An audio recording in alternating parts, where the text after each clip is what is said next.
אלי דוקורסקי, ראש עיריית קריית ביאליק, בוקר טוב. שלום וברכה. שמעת את המחירים שאלי הקריא עכשיו, נכון? שמעתי, כן. למה צריך לשלם כל כך הרבה כסף מכספי הציבור שאינם שלכם? קודם כל, היטבת להגדיר אלו הם כספי הציבור, והכספים האלה הולכים אל הציבור.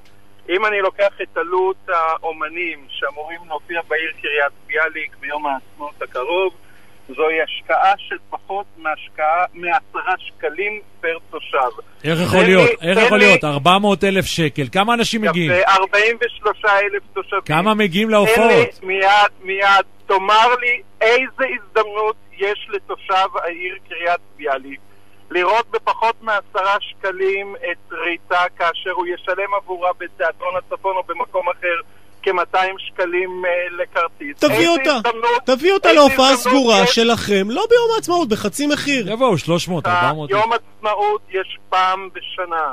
זוהי חגיגה של המדינה ואנחנו חוגגים ואנחנו לא בוכים ולא מתביישים. עיריית קריית ביאליק היא רשות מספיק חזקה כדי לתת... אבל מי קבע, אלי, מי קבע שתושבי קריית ביאליק רוצים את ריטה ולא רוצים את דודו אהרון או את שרית חדד או בכלל רוצים ריקודי עם?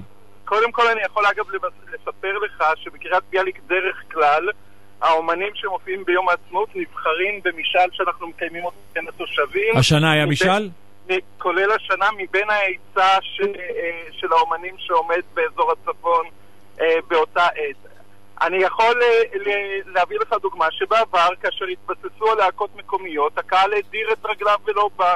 כאשר התחלנו בנושא של אומנים מהשורה הראשונה, חגיגות יום העצמאות אצלנו הן מפוצצות, זוהי פעם בשנה, זאת החגיגה של המדינה ותושבי קריית ביאליק ראויים לקבל את הטובים. לדעתי זו החגיגה של האומנים, אבל תגיד, אתה מקבל איזשהו חלק מהביקורת הציבורית שהולכת וגדלה בשנים האחרונות לעניין סכומי העתק שאתם משלמים?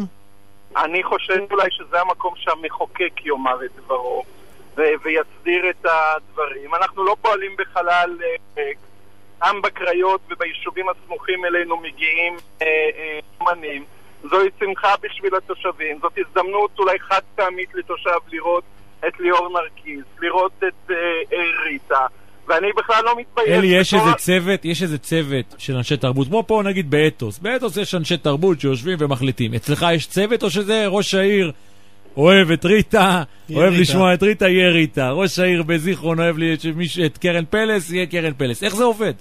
אז אמרו לי שאני עוף מוזר קצת בין ראשי הרשויות, כי אני מתייעץ עם האנשים וגם מתייעץ עם התושבים. אני חושב שזה כך נכון לעשות, כך אנחנו בוחרים, כך אנחנו עושים. ובואו נזכור, חגיגה של פעם בשנה של יום עצמאות, תושבי קריית ביאליק ייצאו ויחגגו וישמחו ויראו כאן את ריטה ואת גליס, את ליאור נרקיס. אני חושב שזאת היא חגיגה לכולנו.